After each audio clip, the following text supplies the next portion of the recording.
was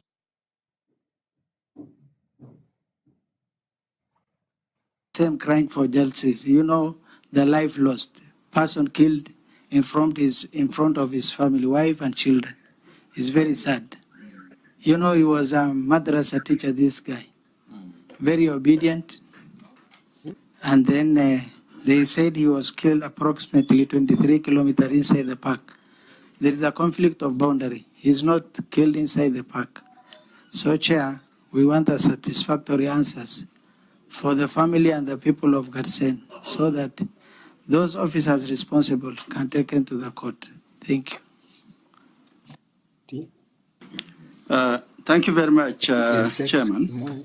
Waziri, I've listened to you and also I've read through the statement. I think that is why they say sometimes a local action can have a strategic effect, because when we are told that 23 KWS Rangers were going to arrest an armed civilian, and in the process he was fatally shot, I think the sums are not really adding up. And I think this is a clear case of travesty of justice, that the minister is wanting to do a good job or at his headquarters, but somebody at the ground is really trying to make sure that the laws of the land do not add up in the end. So for that reason, the only good thing they did from the beginning is to follow the law, that all those 23 guns were actually confiscated and they were taken for ballistic. That is the law. But I think even among those 23 rangers, there must have been a commander. They must have identified who shot this fellow.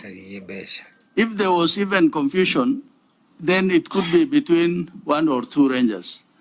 So for that reason, listening to Honorable Ali there and also your response, I think as a committee, what we really want to ask of you is the DCI must, within the shortest time possible, give us a clear indication of people who must come before the law. Because if up to now nobody is before the court, it simply means this is an incident that will slowly die, will lose trace, and at some point now even files will disappear. So for that reason, I think the honorable member is very clear, and also you are very clear in your response. Please give us a timeline so that people must do their work. Thank you, Honorable Chairman.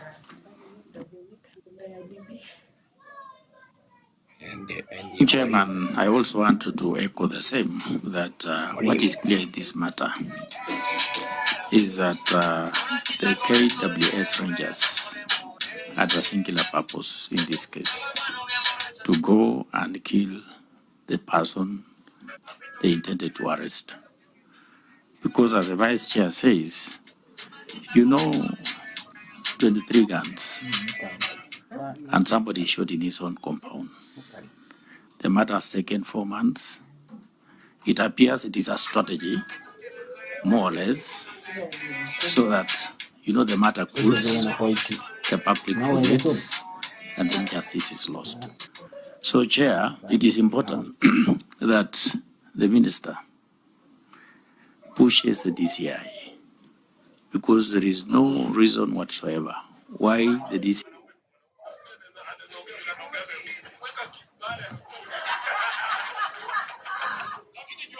gotten for the bereaved family. It is important, Chair, that it is expedited. Otherwise, let it not be a strategy, because this is a very poor person, so that the family loses. Thank you.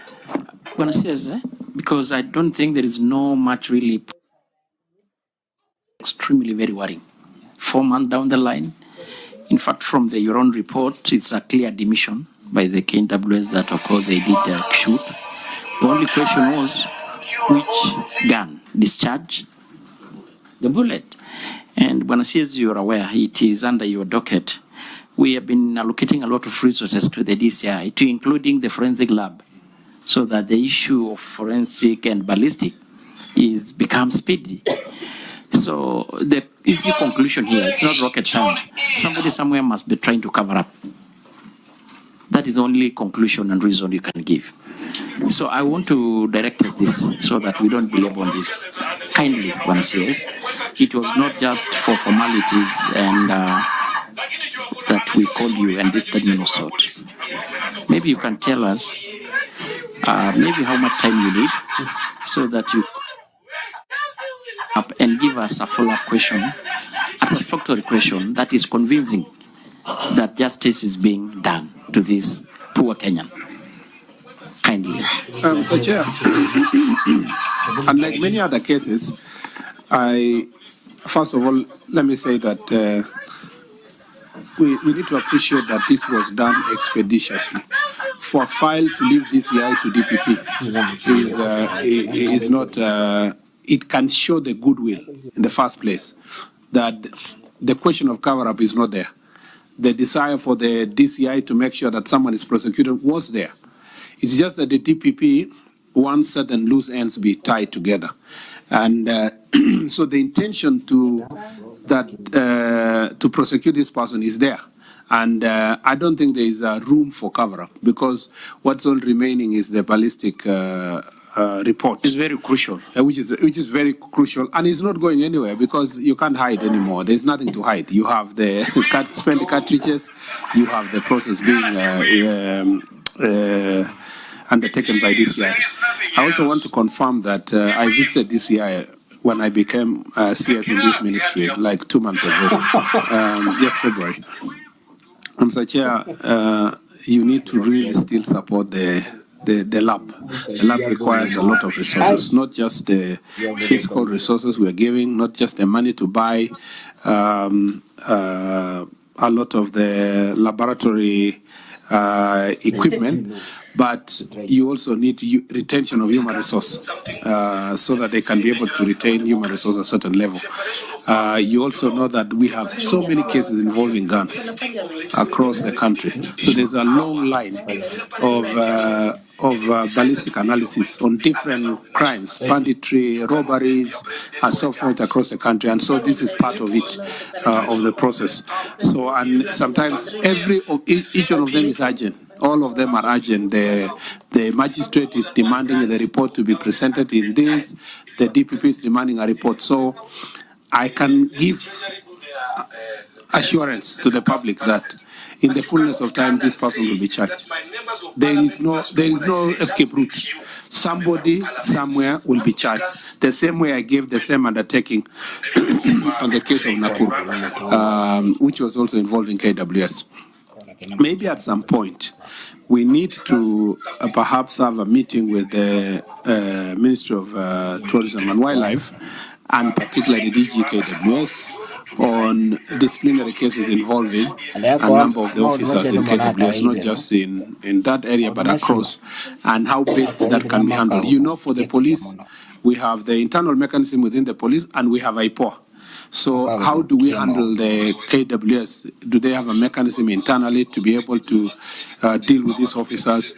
Do they even have processes of suspending these people until their case is concluded? So even if they have not been charged, they should be able to take internal disciplinary measures until you can prove that the specific officer was involved. And like every other Kenyan, it concerns me that 23 people went to arrest one person. There is no evidence that that person was armed with a gun, and that eventually, you had to use a gun for 23 people against one person. I think it's an armed individual. So in the presence of his family, I think it is a matter of justice, and we must be able to follow this issue to the ultimate conclusion. So, Mr. Chair, maybe in our next session, you can prompt me, even if it is on different issues, we can be, by that time, we should see how far we have gone. I do not also wish to, because the police and the DCI operates independently and I cannot direct them, I do not also wish to give an undertaking that in 1 month it will be done. But using our good officers, we must be able to facilitate and push them to do so. But what we will not allow is a situation where there will be cover-up in the end. So do we say, fair to say, in good time? Why don't we revisit this issue again in another 3 months and say in 3 months we can give an update as to how far we've gone, and maybe at that point in time we can come with the DCI himself so that he can also express some of the challenges he's facing. But hopefully in those 3 months, both the case of Nakuru and the one for Tana River will have gone to court, because you can see also DPP was dissatisfied on certain issues. At some point, it will leave the DCI, it will go to the DPP and to make a judgment on the prosecution. Anyway, while on that, so that I give Wario or Liz, you raise a very, very pertinent question on definitely the role of the IPOA versus the issue of gun rangers and other gun holders. Of course, their mandate is very limited to the police. And I think it's a conversation. I remember there is a bill being proposed by, I think, Senator Fobomet or something like that, try to expound the mandate of the IPOA to include the game rangers, because even these rangers in the game reserves by the counties. I remember the CS, our very good CS here. We went to Narok to launch these rangers to be NPR, and they have got very sophisticated guns. And at times, the regulations on how these guns are controlled is not very good, Buenos Aires. And it's good to admit that. You can even able to do an investigation. They don't report to our police command. And at times, these gun holders, including the game rangers, they become a militia of governors. In fact, in my own county, it is almost akin to that. It's an issue that we may bring to attention very soon. They don't report to any command of the police. They just become a militia of a governor. Of course, I'm also interested to be one, but I'm not saying it's the right thing to do. So I think because it's not a subject of the day, it's an issue that we are considering as a committee, really, to have an engagement with the ministry on how we are going to farm up the loose end on the issue of these guns. So let's really just a minute and Wario, so that we close this and go to the next. Yes.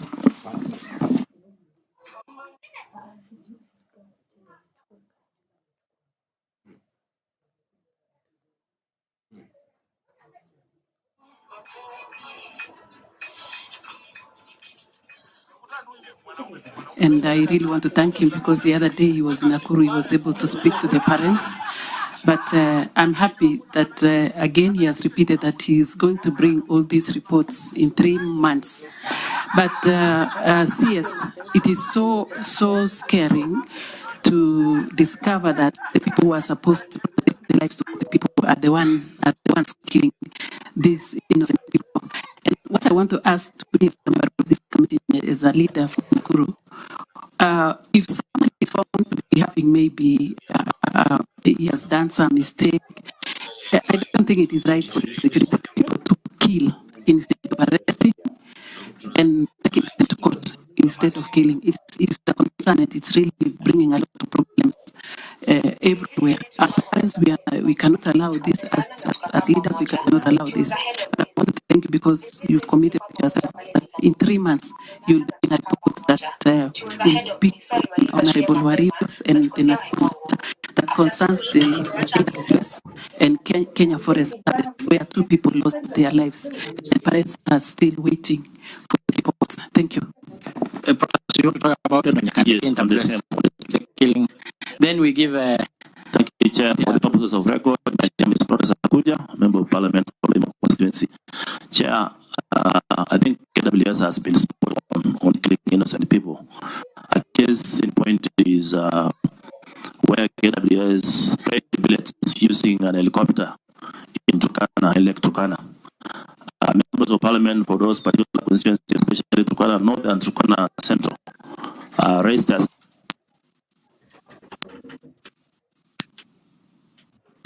even in this committee.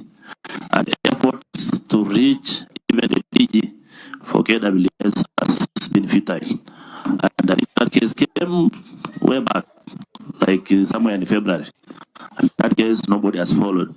So KWS has gone even beyond using helicopters to spray innocent people and kill them and are not taken anywhere. So CS, you need to comment on that because that has been raised several times and nobody is giving an ear. Thank you. So before Kekai, Honorable CS, I want you to note on the issue of the electoral. Actually, it came to the House separately. And even the Speaker suggested that we had a joint meeting between the chair and the DG KWS. But the DG KWS, sorry to say, became dodgy. Dodgy. And so kindly, this is your docket. I think I follow up on your suggestion of my colleague. Maybe you look away from being a jury so that we see the intervention on the killing of Kenyans in electoral by the Kenyans. So maybe let Kekai, then Wario, you will wrap up and close this. Thank you, Chair. For the CS, we see it in the corporate, we see it in the developing societies. Because when you ask about how long will it take to finish a forensic test, we're talking of 3 months. Is it possible within your plan as part of good practice to ensure that there is a documented process flow so that where you sit or where the PS sits, if in the event there's an issue, a similar issue coming up, we can say within 14 days, if a gun or the remains are provided, we are able, you can say it on top of your, that look, within 14 days we'll have this sort of a process flow. Because if you talk to your counterparts in developed societies, they will actually tell you we can get it even within 72 hours. You've mentioned the issue of laboratories. With our friendly devolved partners, because when you talk about budget, we're struggling as a country in terms of funding, but I've made efforts to speak to our traditional friends. An example, to even plant here a laboratory, which in the process they'll also give you trainers, and they'll also ensure that there's that continuous improvement in terms of technology. Thank you. Thank you, Chair. I appreciate also the CS for trying to give justice to the family. Also, Chairman, the CS said the NPS or the DCI, they're independent. So I am kindly requesting the committee also separately to invite the DCI to come and explain, because this matter is very weighty. The CS said he has answered in the Senate. No action has been taken, and now before the National Assembly. I'm kindly requesting, because this matter has really brought stress even to the community. Your able PS was there with the president, I think in June.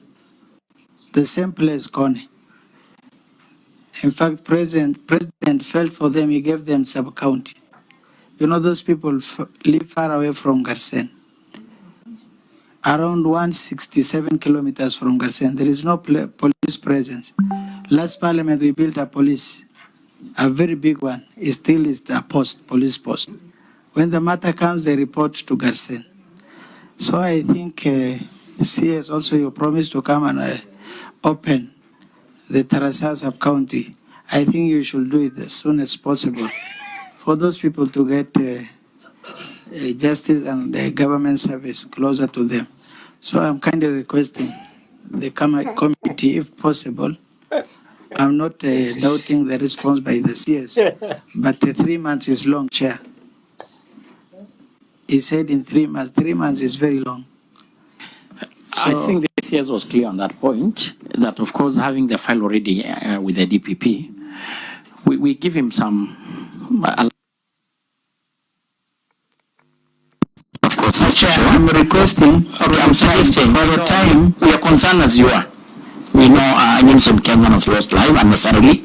So because the CS is in charge and of course responsible with the policy and directive, normally we have a very close interaction and engagement. Maybe once we come back from the recess, we're able to give an update. If necessary, we may call again the CS with the DCI to come. Most obliged, Chair. Just quickly, Chair, so that we finish on this issue. First, let me appreciate that there are policy issues that are coming from this question, which are beyond the death of Mr. Jarso and also Brian Odhiambo in Nakuru and other places. The question of how do you hold accountable KWS rangers across the country? Even county rangers. Yes, I will come to the county one, but for KWS and KFS, KWS and KFS, there is no reason, in my opinion, why this committee cannot propose an amendment to the IPOA Act to include all the armed, as long as not the Kenya Defense Forces, these all other armed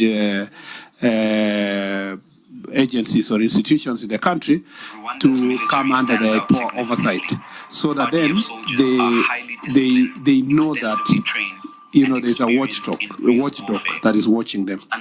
But there is also no reason why the KFS itself and KWS cannot have internal mechanisms of a separate internal mechanism that deals with the rangers themselves, so that you can be able to deal with these questions of discipline and perhaps improve on training. I'm not saying the police don't have the same problem, that they do, but as soon as it happens, we have a POA in place, we have the internal mechanism we have, and now it's acceptable even within the police command that there is no need to defend a police officer who has committed excesses because he is operating outside the requirements of the law.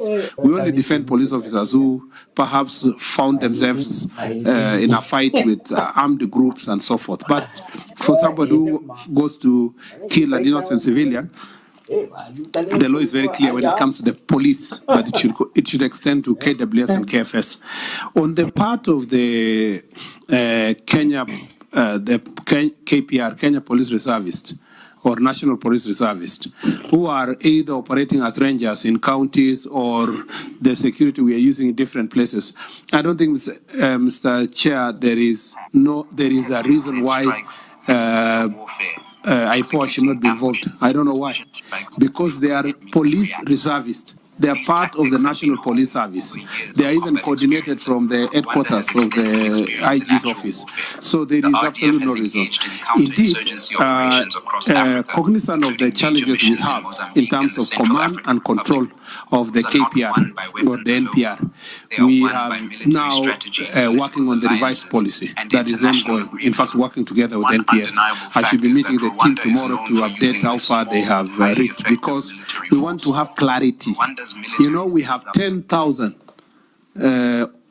although we are not very clear because of the old KPR team. When I went to Tana River, I remember Honorable Ali, that, people are saying we have even KPRs who are over 80 years old because they were registered in 1960s, 1970s. Nobody has followed up where they are. They have their old wooden gun,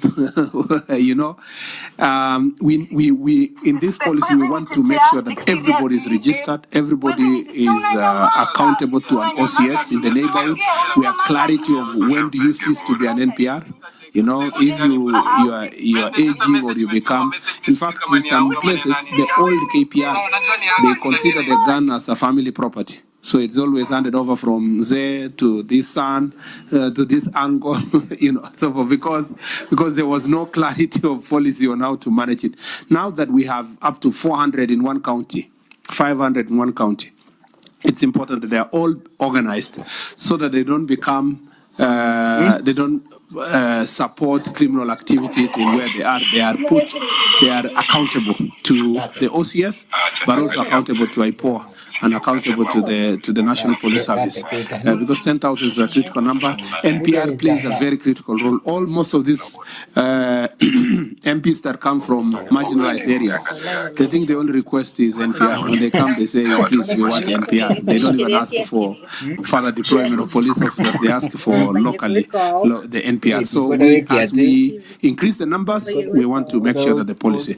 I promise that in the next 2 months, we should be done with this process so that we bring it to this committee. Then we can have a workshop to discuss it. And then we continue with the stakeholder engagement. And eventually, we will have clarity on command. Where law needs to be amended, we will then leave it to the committee with the proposals of amendment so that they can do the amendment. But at the moment, it is standard operating procedures that we want to put in place for the NPR. The last thing is... So maybe says, because I know Masara wanted to say something, for your information, actually, not surprisingly, the issue of the very ordinary NPR, which we are using in our North Rift, the north part of the country, I don't want to emphasize the importance. Yeah. Actually, the problem we have, and I'm talking out of experience, is of course even the game rangers. Yes. Because now their recruitment is done by the county governments. Of course, their remuneration done by the same. And majority of the time, they recruit their supporters. So here are supporters who are armed with sophisticated guns. Of course, we then have their governors. They convert these people to be part of their militia or organizing group. I'm sorry to use that word, because of course, exceptionally, they are good ones. But now, because I don't want to bring that, it's a big topic, and I think it is a conversation that we will plan. We have been having issues as committee, so that if need be to affirm some loose end in our acts, we need to, because like in Narok, I've given you an example, you are also a constituent there. They don't respond to any command of our police. It is the employees of the governors, they are the support group of our governor, and these are armed people. But now maybe we don't open that. But no, the point I was just saying is that rangers are KPR or NPR. I wish that understanding was fast achieved. So what we are doing in the policy proposal is to see how then these rangers can be answerable to the OCS in the next door, and where do they interact with the county police, county security committee or sub-county security committee. That nexus is what is missing, both for rangers, and you know rangers are in Narok, Marsabit, they are in Laikipia, they are in Isiolo, they are in Samburu, they are in Tana River. So a number of these places across the country, and I don't know if Turkana have the rangers also for county government, but it is important that, and you know, the interesting bit of the rangers actually is that they can do a very good job. In Laikipia, for example, they have been very supportive in terms of fighting banditry, and in some, I went to one of the ranches, conservancy, sorry, and I was shown the way they are kitting their rangers, the way they are giving proper guns, of course, with the permission of government, and the technology they use, including drones, has helped in banditry in that area. In fact, I feel like I wish there was a way we would be organizing all the NPR across the country. But of course, you know, they're paid better, you know, they are kitted better. And so we can get value from these rangers. I don't think we properly organized and with proper view of the police service, they can be of great help. And the ones in Laikipia have been of great help in recovery of livestock, including recently where the Conservancy is also offered, including their aerial power to support recovery of a lot of livestock in the neighborhood. So there's a benefit that comes with it. I don't really think that there's anything wrong with the county government establishing and putting these people. And ordinarily, if you are employed at the time of, if the governor is Honorable Tongoyo, and you have been employed at that time, generally, as human beings, some loyalty is here and there. But as long as they're trained and they appreciate that that loyalty cannot go beyond certain boundary because you are an armed officer of a national government, then they will know that they will be held into account. And if we bring IPOA to the mix, it doesn't matter who supported me to be in office, I will try to act independently. And it's also, of course, source of also livelihood and employment locally. So there is a lot of benefits that come with it, including in the conservancies. We'll close this. Masara, you want to say something? Is it a comment or a question? It's just a comment. PS and CS, the path you are following is very good, but I took a different path. Why do you think 23 men with a gun shooting one person without a gun? It is a mental issue and psycho support issue.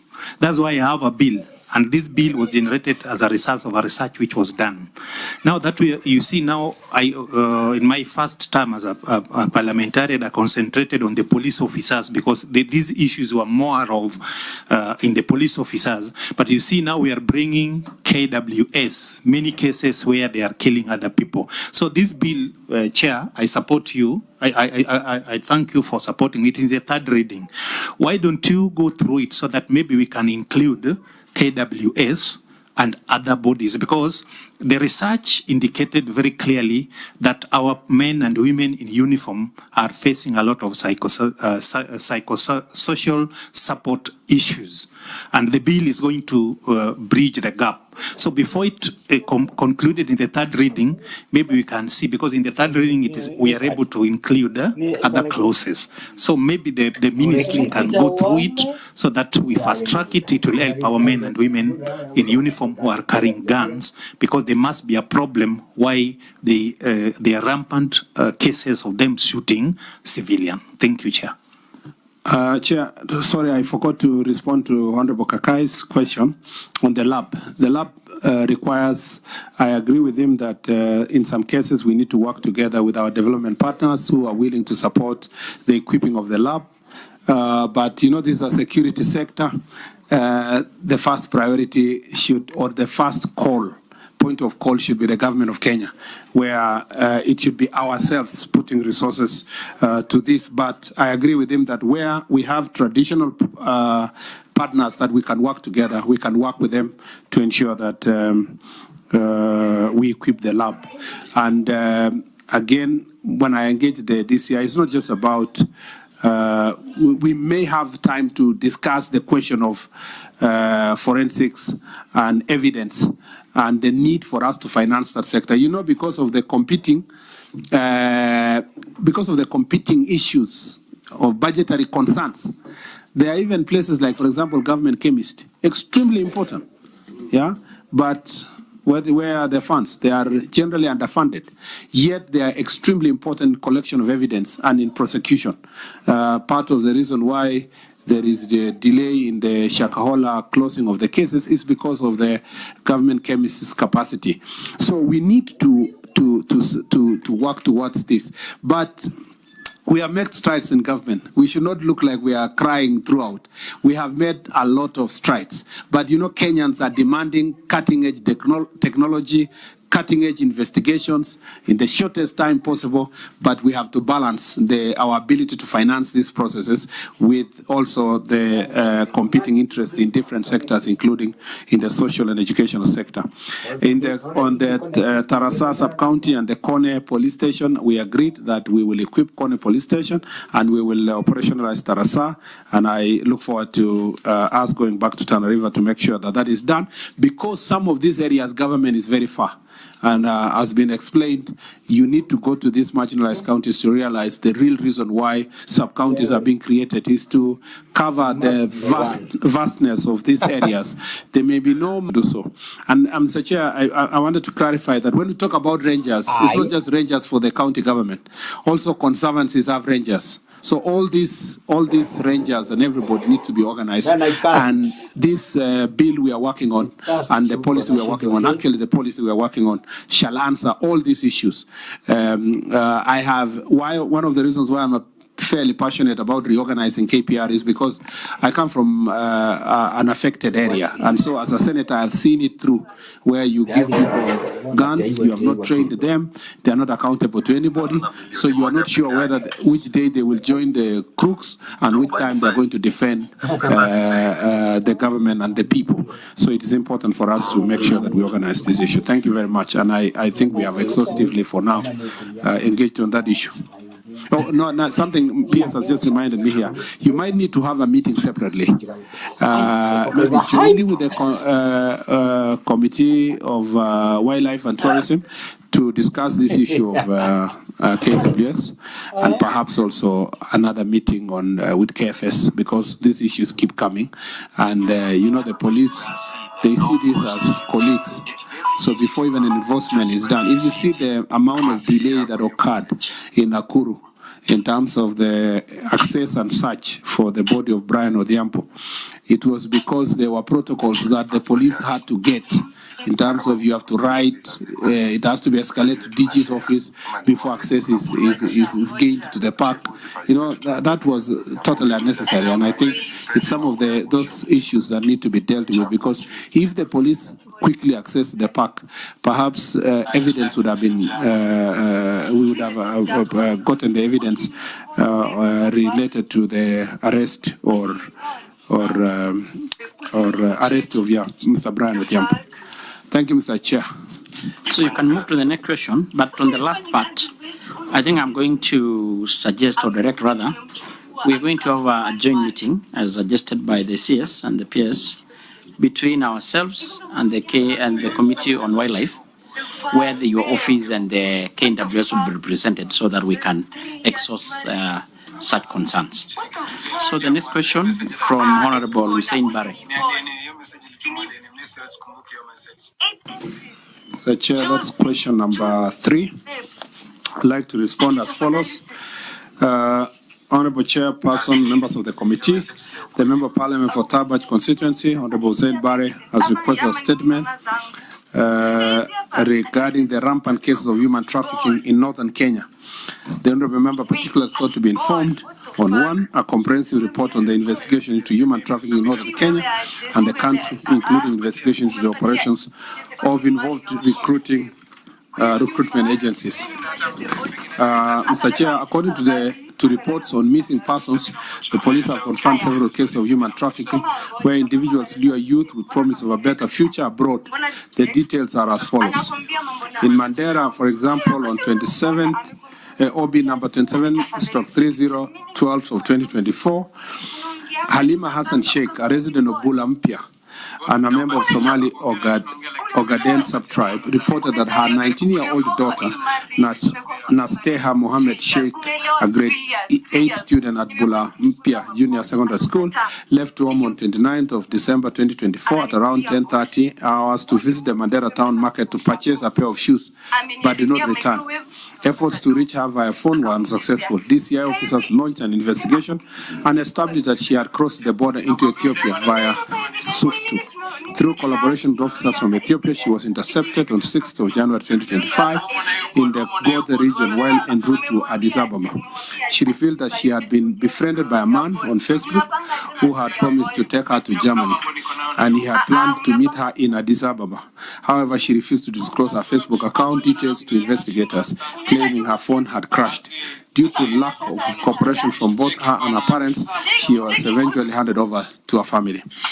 On OB number 2719/11/2024, Mandera Police Station again, Abdirahman Nur Ahmed, a resident of Bula Kamor, reported that his 17-year-old son Zakaria Abdirahman, a Form 2 student at Kamor Mixed Secondary School, went missing on 18th of November 2024 at around 600 hours.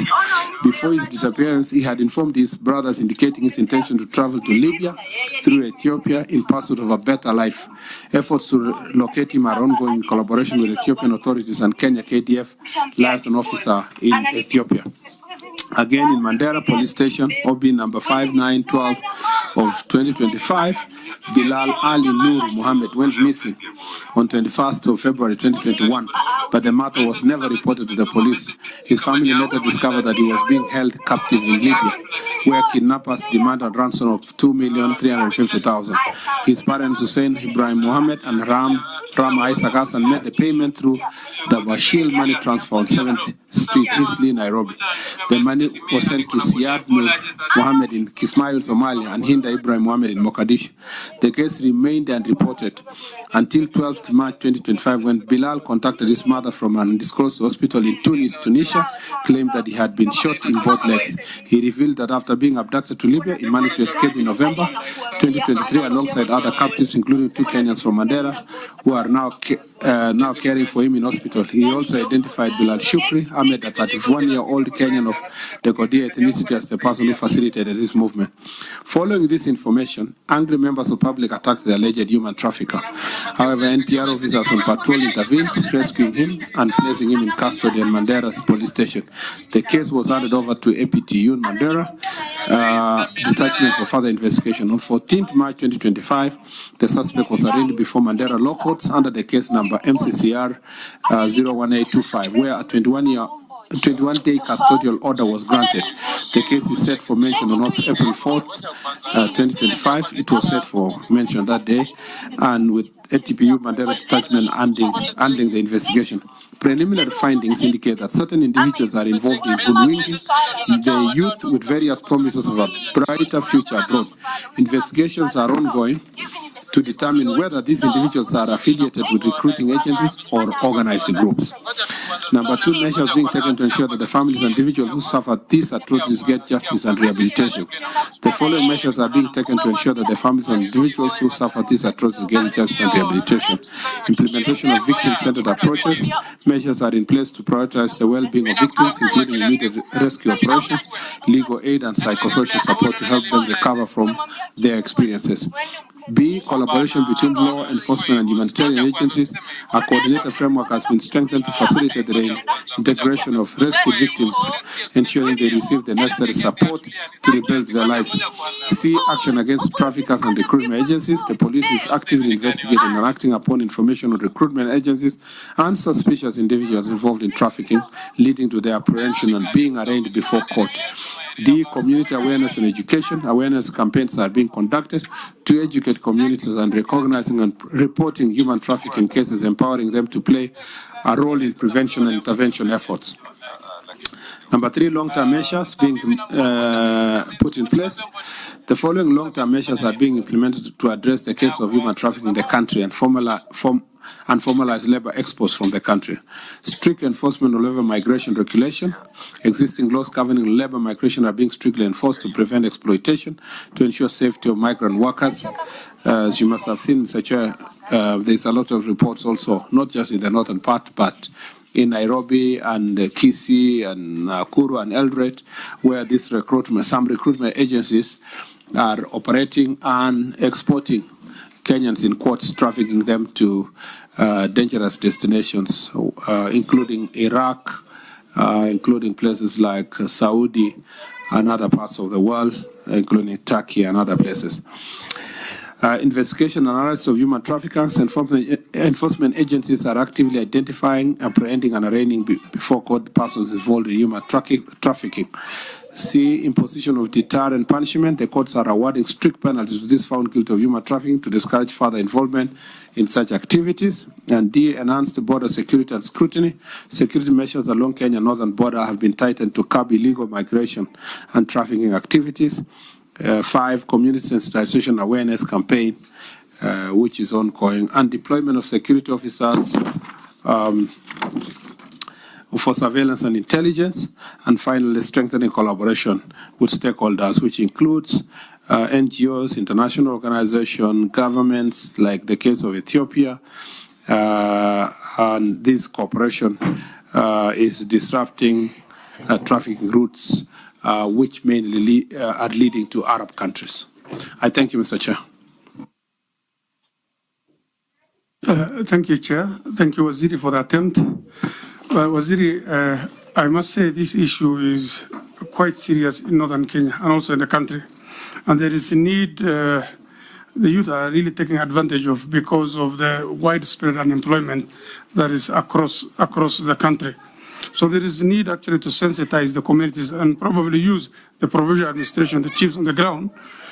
Some effort has to be put so that they take a lead role in sensitizing the public. And also, attempt must be made, because from my investigation, casual investigation, there are people who are recruiters in different towns who are recruiting these youth, giving them hopes of better lives in other areas. And if time is taken by the security agency, these people can be found. So some people must serve as an example to the others, so that it rings a bell in everybody who is participating in these activities. Let's also do serious sensitization on our youth, on the dangers that they face. I know this is coming on and off, and I'm sure, I was told there are 25 young girls from Wajir who are stranded across Libya and those North African countries as they head to Europe. So this is just a small report, but I must say this is seriously widespread. People's organs are being sold in the markets across board. So this is seriously something that's affecting Kenyans and the young people. So deliberate effort from your office through your provincial administration structures, this station has to be done. And we must have some people who will serve as an example. Thank you so much. Yeah, thank you, Chair. And Waziri, if you have realized when you are going through your statement, most of the OPs were from Mandera. This is an issue that is giving us headache as politicians from those areas, because a mother who has never handled 10,000 shillings, never. Her kid just goes, you know, they are brokers. Around Isli, around Nairobi, they're here. They're not any other place, they're here. They don't charge any shilling when they're taking them. When they take them there to Libya or any other places, now they are told, go and talk to your parents, let them send 3 million shillings.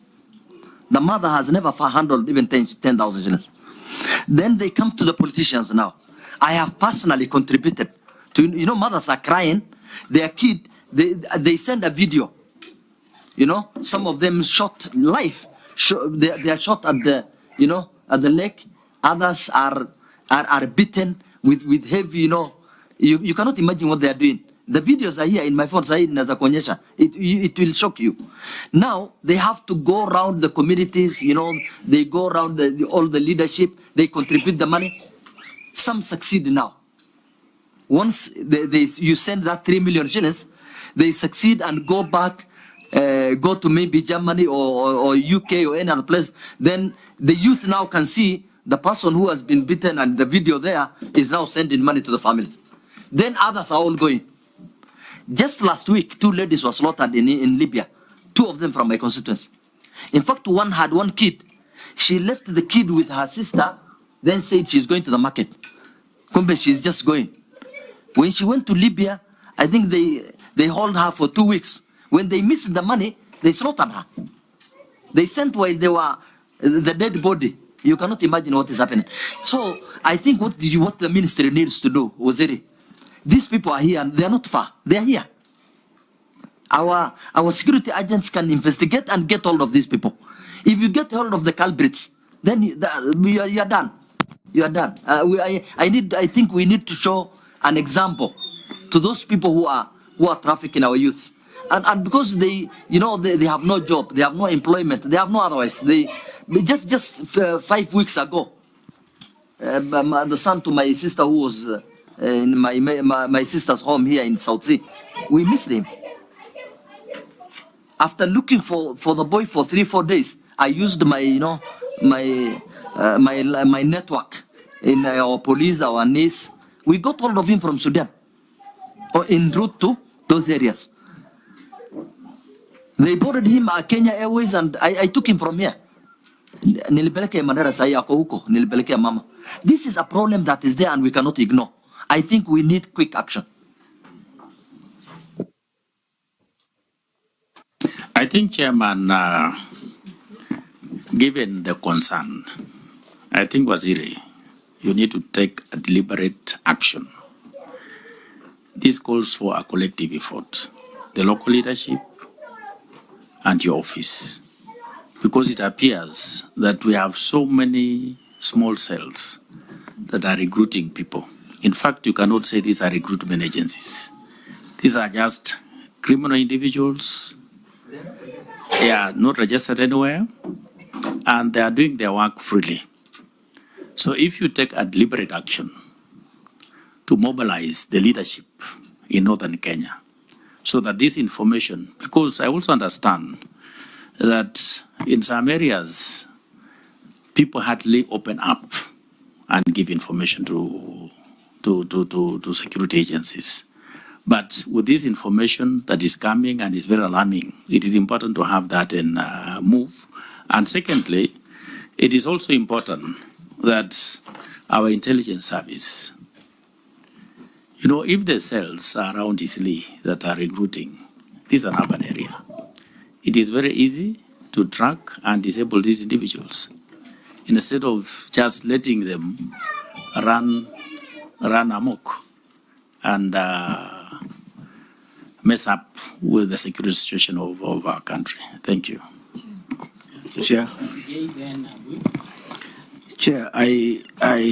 when you listen to these stories from the honorable members, it is a very weighty issue.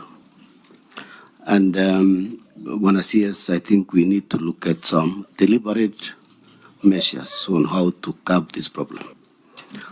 My concern is about the news we normally get in the newspapers and all this, that some people have traveled from Moyale and they are arrested in Isiolo.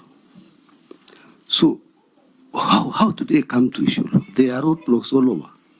So we need to know, because there's a lot of money involved. It's a lot of money. It's actually business. So when I see us, I think we need to address this issue from the source of problem, particularly the agents who are here. And then also, we need to look at our police, our security officers, particularly those who have stayed in a place for a very long time. So they get used to these things. I mean, it's business for them also. So we need to be changing officers who are in these areas so that they can be able to, those who are there are not used to these things, so that we are able to curb this problem. So that is one of the problems why we need to get. I know unemployment is a serious thing. Of course, it is worldwide, but we need to really be serious as security people, address these cartels. Actually, they are cartels, which we need to address, and address it seriously. AIS must play a bigger role, because they know these people. So that we will be able to arrest them, get them arrested, lock them in, take them to court. So, Chair, I think that's an issue which we need to address. Thank you. Chair, thank you. I just want to sympathize with the police.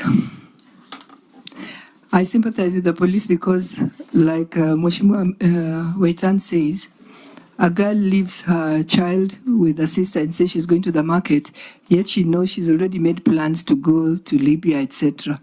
But now it doesn't become the girl's problem. It becomes the police's problem. So indeed, the police really have a heavy responsibility. But I think on our part as leaders, we must also go on a sensitization program. If we know that is happening, we also must take responsibility and sensitize the people in the community that this is happening, and don't allow yourself to be fooled. If then they allow themselves to be fooled, the police will help in looking for them. But it's to curb that program, the problem, it will not just be a police problem solely. You know, we must sensitize, and it's upon us to actually do that sensitization, because otherwise the police cannot be everywhere all the time when this young girl is talking to this man on a Facebook, whatever, you know. So we also have to play our part. The police, we know we don't have enough, and we know they don't have enough to go around the population. But as leaders, for me, listening to these stories, I'm like, hey, even the police, I sympathize with them without saying that they shouldn't do their job. But we as leaders, we can also take an active role and go on a sensitization program in our communities. That might also help some of these girls, because many of them are naive and they're just looking at the hope or the promise that of a better life. But if you sensitize them, probably they'll think twice before they fall into those traps. So, yes, I don't know whether majority were just comment. Maybe the vice I wanted to add appreciate. something. Thank you very much, Waziri. I think I want to say that this is much bigger than you. It is about the society. When a Muslim girl going to secondary school or even primary school goes to the market, it is not the tradition of the Muslim because she must be escorted by the brother, the father, or the mother, so long as she is not married. So the first drawing board, we must go back to the society to really have, we must restore some discipline and order in the society. Secondly, this issue of human trafficking, it is linked to drug trafficking, it is linked to arms trafficking, it is also linked to terrorism. Last night I was driving from Marsabit, and I stopped at 6 roadblocks, together with one at Achas Post, where we have the multi-agency. And every of these askaris are going to inspect, they are going to check the IDs. But they could have just flagged me to just go through, but as courtesy, and also I wanted to observe, I stopped and I told them I want to wait. But in the process, what I have come to learn is drugs like Bang leave Ethiopia, they pass through Moyale, then they come all the way to Turbi, to Marsabit, to Laisamis, to Achas Post, Isiolo, and then it finds itself in Nairobi. Then you ask yourself, what is the purpose of all these roadblocks? Then it means something is not adding up. That so long as our security agencies, there's complicity in them doing their work, then we are likely to resolve the conundrum of what is happening in our country.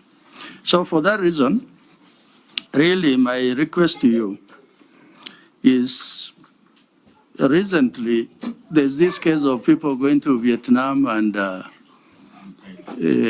Thailand, Cambodia.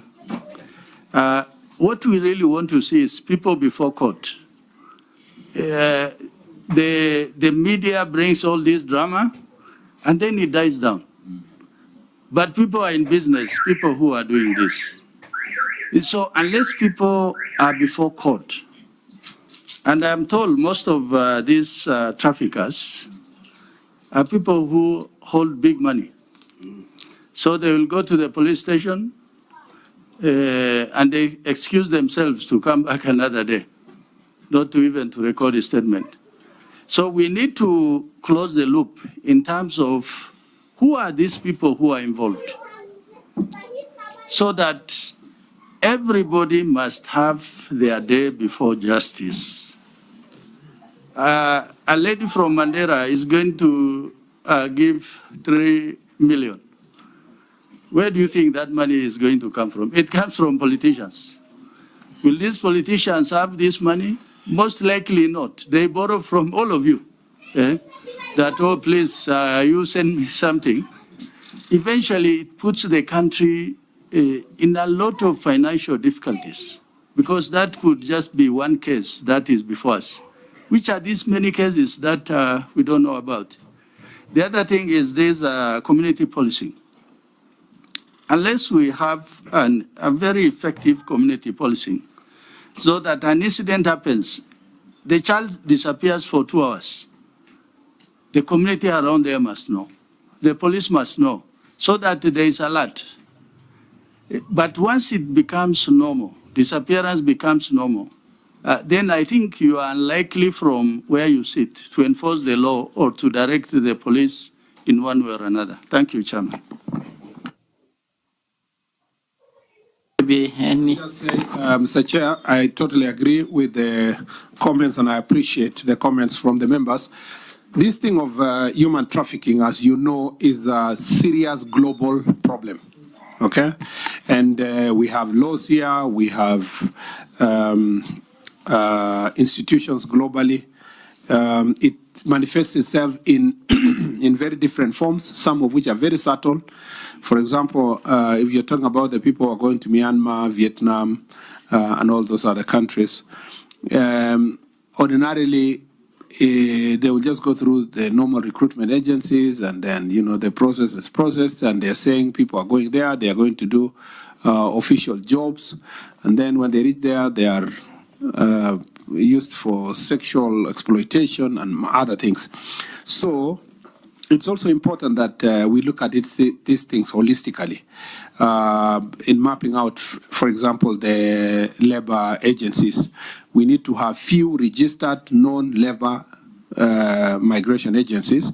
We also need to make sure that the society is aware of this, what is trafficking, and before someone allows their child to go out of the country, they should be able to know where they're going, which job, where is the application letter, and so forth. But again, they also take advantage of illiteracy. That's why they go for the marginalized areas where literacy levels are very low.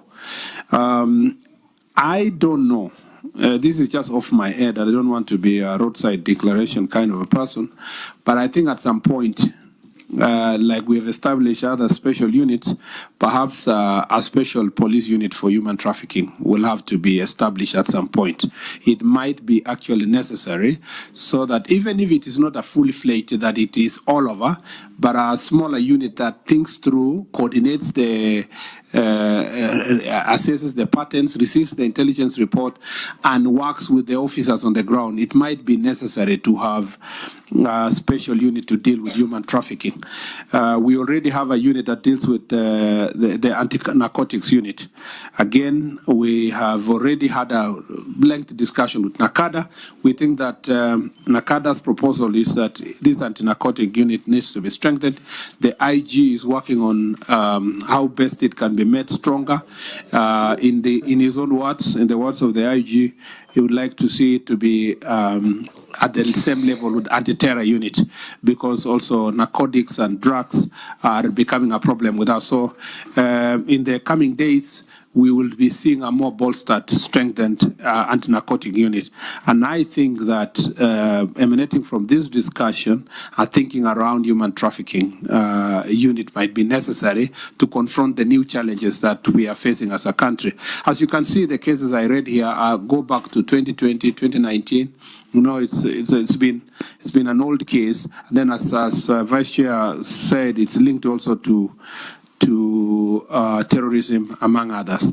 As you all know, that in Marsabit the other day, there was a major operation in Marsabit and Isiolo to dismantle cartel, drug cartel there, led by the OLF.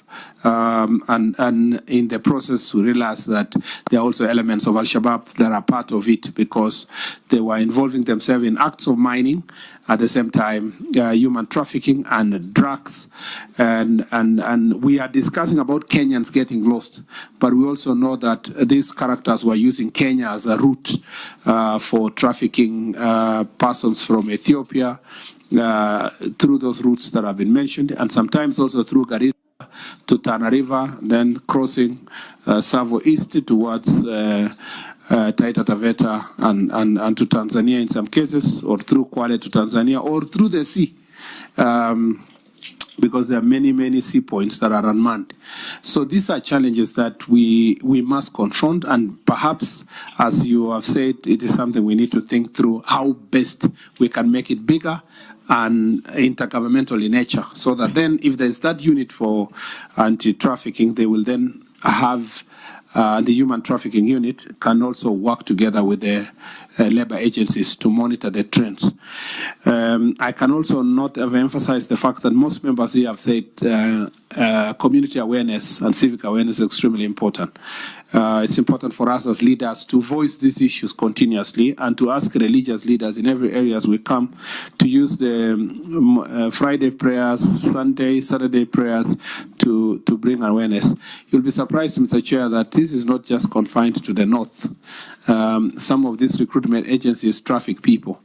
and cases there are even a number of cases from Kisii and other parts of the country, Nairobi, of course, in the people we have in Myanmar, Vietnam, and Saudi Arabia and other parts of the world. So it is something that we must continue labor migration without giving it a bad name through human trafficking, and that is, we must separate the chaff from the wheat. I think we take most of these as suggestions from the members on how to make things better.